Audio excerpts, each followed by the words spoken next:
And just like that, another American icon is gone. After 208 straight years of publication, the Farmers Almanac is history. Yes, that little orange book filled with weather predictions and old-fashioned wisdom. The final issue will hit shelves very soon, the 2026 edition. A tradition older than electricity is closing its pages for good. And before you say, don't you mean the old Farmers Almanac? No, this isn't the same one. That one is still going, and I believe it's 233 years strong, hopefully much longer. The old Farmers Almanac started in 1792, whereas its counterpart, the Farmers Almanac, first started publications in 1818 in Lewiston, Maine. For more than 2 centuries, it's helped generations of Americans plan their lives, when to plant and harvest crops, when to fish, and even when to cut your hair for good luck. The Farmer's Almanac wasn't just a booklet. It was a time capsule of rural life and tradition. Every issue was packed with long-range weather forecasts, moon phases, gardening charts, and folk wisdom passed down through the ages. Its predictions came from a closely guarded formula that looked at sunspots, lunar cycles, and planetary positions, a mix of science,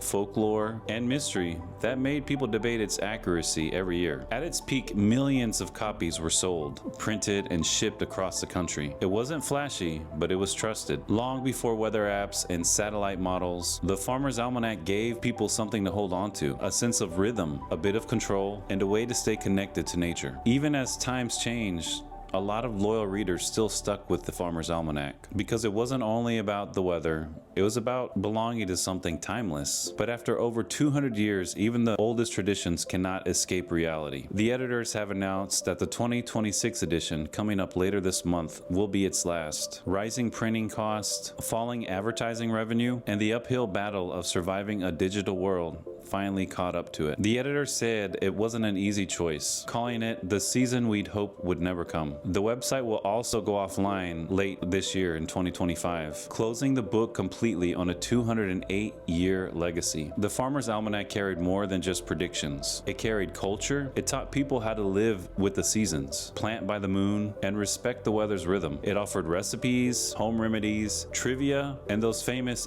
best days to do everything from fishing to canning and even cutting your hair, yes. Somehow, it always seemed to make people feel just a little bit more connected to the earth, their roots, and to each other. So as the final issue arrives in the coming weeks, this isn't just another publication shutting down. It's the end of a living piece of Americana. Now's your last chance to hold a piece of history, because after this winter, the sun will rise, the rain will still fall, and life will go on, but there will never be another Farmer's Almanac. Times are changing, and this is sad to me. Rest in peace, and thank you for all your hard